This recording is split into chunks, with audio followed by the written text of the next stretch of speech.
Olá pessoal, meu nome é Daniela. O nosso grupo ele vai falar sobre os cuidados de enfermagem do paciente com fixador externo, tração cutânea e equilíbrio. O nosso grupo ele é formado por mim, a Tamires, a Viviane, a Carol, Mariana, Helena Batalha e o Jean. Eu vou falar sobre a história dos fixadores externos, né? Ele teve o uso do fixador externo, ele teve seu início no século XIX, registrada pela primeira publicação a respeito na França, por Melgain, que publicou um trabalho sobre o seu fixador monopolar com maior indicação nas fraturas expostas, que consistia em uma ponta metálica fixada percutaneamente ao osso, com uma braçadeira de couro circundando a perna, com a finalidade de prevenir ou corrigir desvios nas fraturas de membros inferiores. Foi na Segunda Guerra Mundial que os fixadores externos ele teve um grande impulso no mundo inteiro. Desde então, os fixadores externos foi se tornando um importante instrumento no trabalho de fraturas no mundo inteiro. Agora eu vou passar a palavra para a Tamires.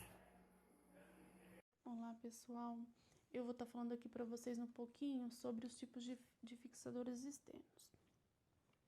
Fixador externo é um aparelho utilizado pela equipe ortopédica para fixação óssea e tecido moles, tá? E ele é chamado de fixador externo porque a maior parte da montagem da sua estrutura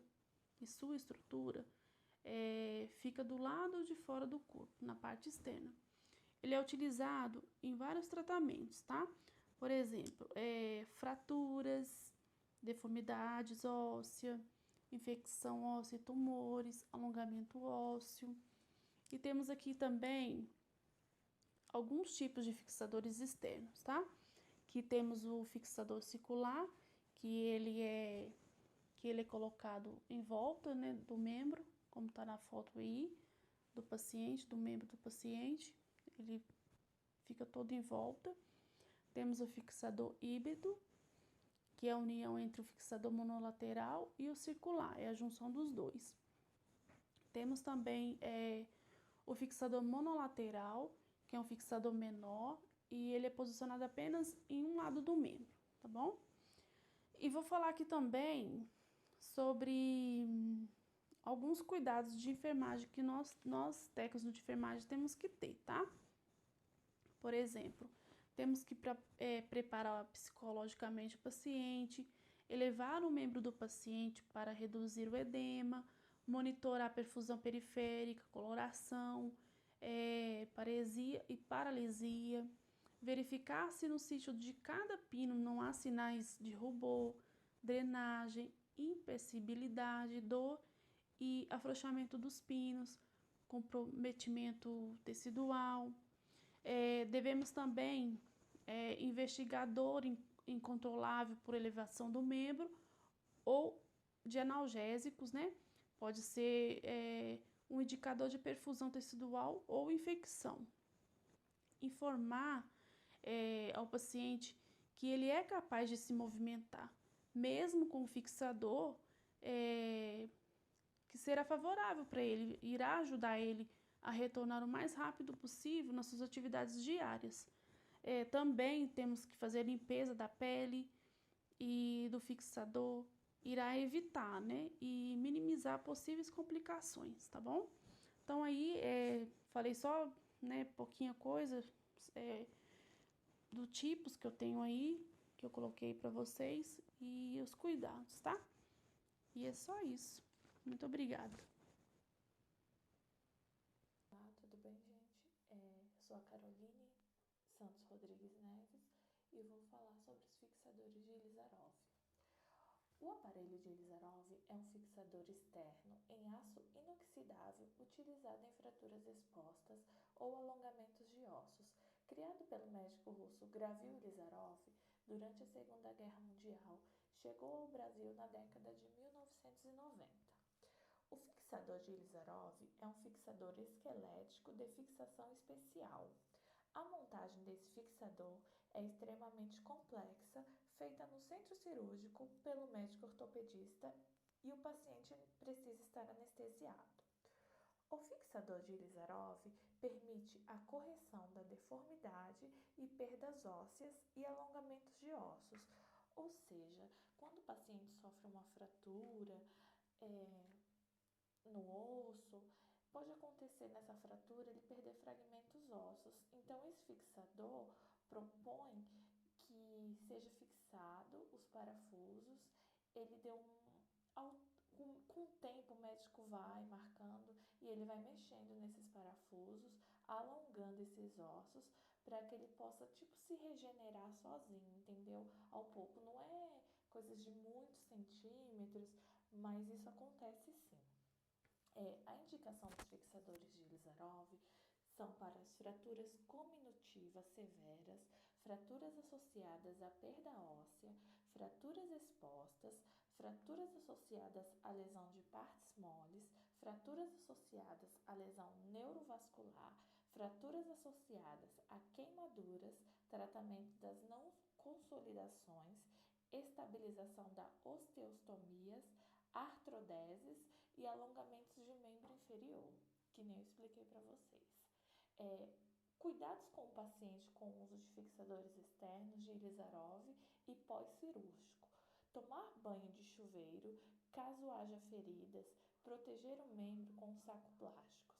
Lavar diariamente o local da inserção dos fixadores com compressa embebida com soro fisiológico ou álcool 70. Secar e colocar gases secas na inserção. Avaliar cada sítio de cada pino, se tem rubor, dor e afrouxamento. O maior cuidado que a gente tem que ter com o fixador é a infecção. Então, devemos prevenir e ensinar o paciente a se cuidar. Eu vou colocar aqui mais alguns cuidados, né? Tanto para a gente fazer como o paciente ter em casa esses cuidados. Fazer a higienização com soro fisiológico, água oxigenada ou clorexidina, ou até a lavagem com água e sabão. Fica a critério da indicação feita pelo médico. Manter os pinos sempre secos e estar atento a qualquer área vermelha e saída de líquido em cada sítio do pino. A gente tem que verificar isso porque tudo isso é um sinal de infecção, né? Verificar também, que é muito importante, se não há afrouxamento dos pinos. Se qualquer uma dessas alterações estiver ocorrendo, é bom o médico dar uma olhada e ver porque tem alguma coisa errada acontecendo e isso pode atrapalhar o tratamento do paciente. Eu vou mostrar aqui para vocês também umas imagens que eu achei interessante sobre o fixador mesmo. Aqui tem uma imagem mostrando como é esse fixador no osso, entendeu? Aí mostra, dá pra gente ter uma ideia melhor, né, do que ver a imagem sobre a pele, com curativo, assim eu acho que dá pra gente entender um pouquinho melhor. Tem outra imagem também, é tipo um GIF, que dá pra gente entender como é feito esse alongamento, né? Isso é com o tempo também, não é rápido assim. A gente sabe que quem usa esses fixadores, que também são chamados de gaiolas, por um longo tempo, às vezes anos, meses, depende da fratura, né? E do que aquele paciente precisa. Eu também achei muito interessante falando sobre a cirurgia para as pessoas que se acham baixas e querem aumentar alguns centímetros no tamanho. Aí eu achei essa imagem interessante, que pode ver que estão com a gaiola nas duas pernas, né? E estava escrito também que é a dolorosa e cara cirurgia para as pessoas ficarem mais altas. Então tá aí a minha parte e muito obrigada pela atenção de vocês, viu?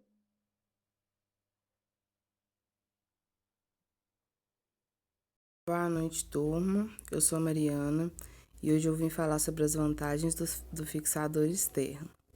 As vantagens é ter acesso às partes moles, alteração da rigidez com a qual a fratura é contida antes da formação do calo ósseo, manter as articulações próximas às fraturas livres, permitir mobilização precoce das articulações do paciente e o melhor controle do quadro infeccioso. Vou estar dando continuidade referente ao trabalho nosso. Vou estar falando sobre as complicações. Uma das complicações que nós temos aí é a osteomielite. A osteomielite é uma inflamação no osso causada por uma infecção por bactérias, fungos ou micobactérias.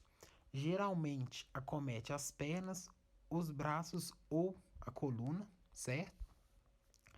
Aí nós temos aí alguns sinais e sintomas referente à osteomielite: dor, vermelhidão, calor no local, edema, inchaço, fadiga, febre, mal-estar, sudorese, calafrios, entre outros aí. Eu coloquei esses aí, vamos dizer assim, os mais fáceis pra gente estar pegando, só mesmo pra gente estar criando essa maldade aí, pra estar fazendo já essa pré-análise aí.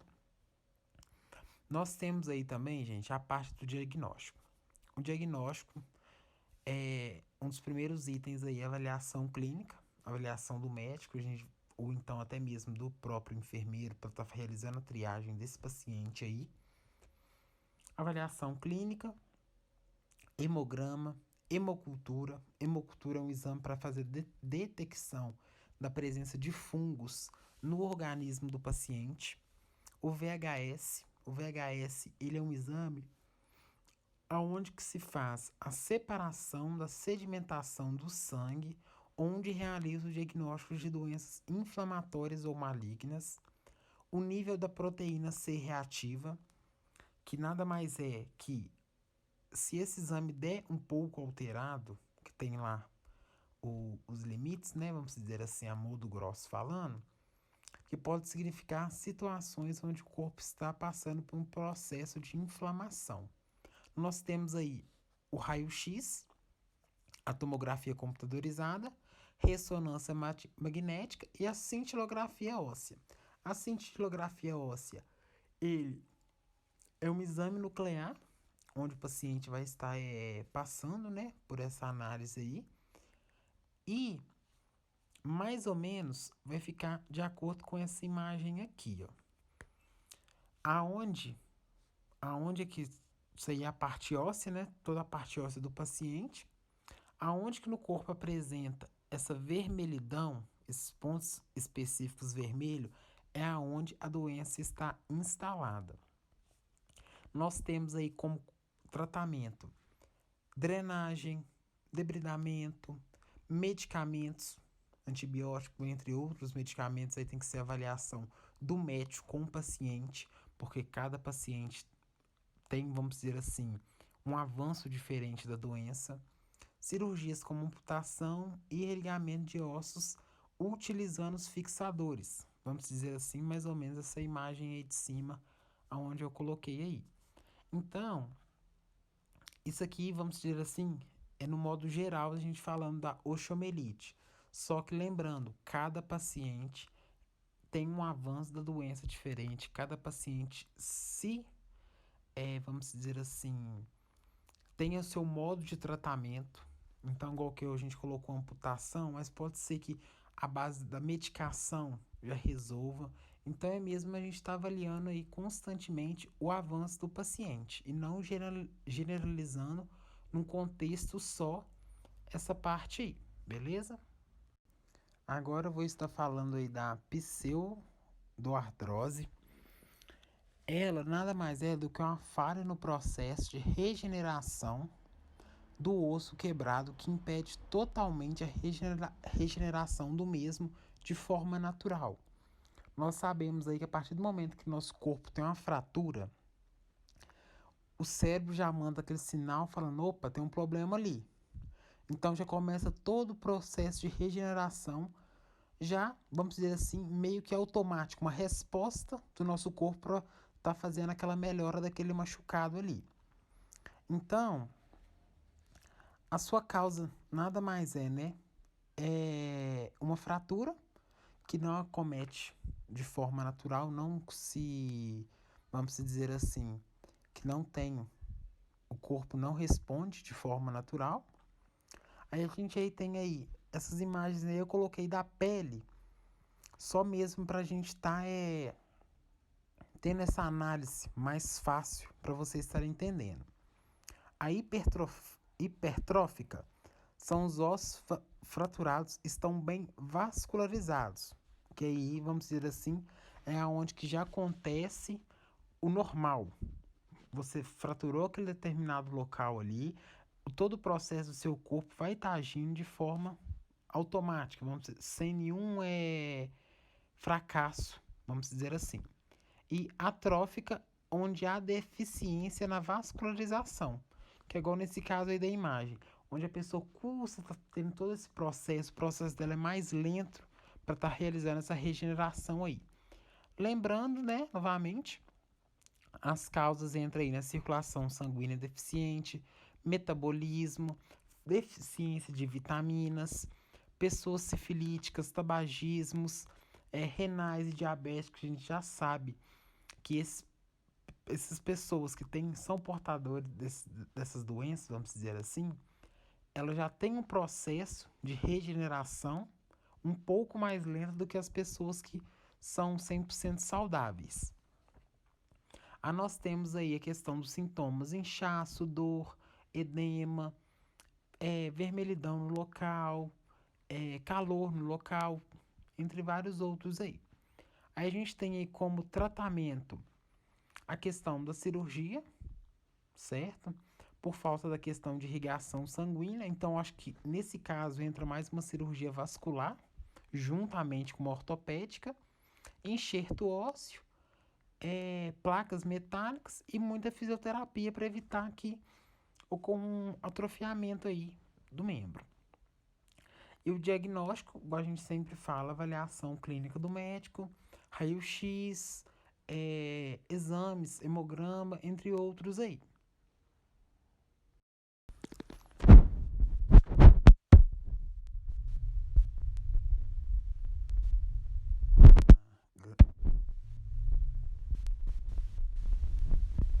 Nada mais é do que uma infecção bacteriana que acomete o tecido muscular, onde ocorre a falta de oxigênio.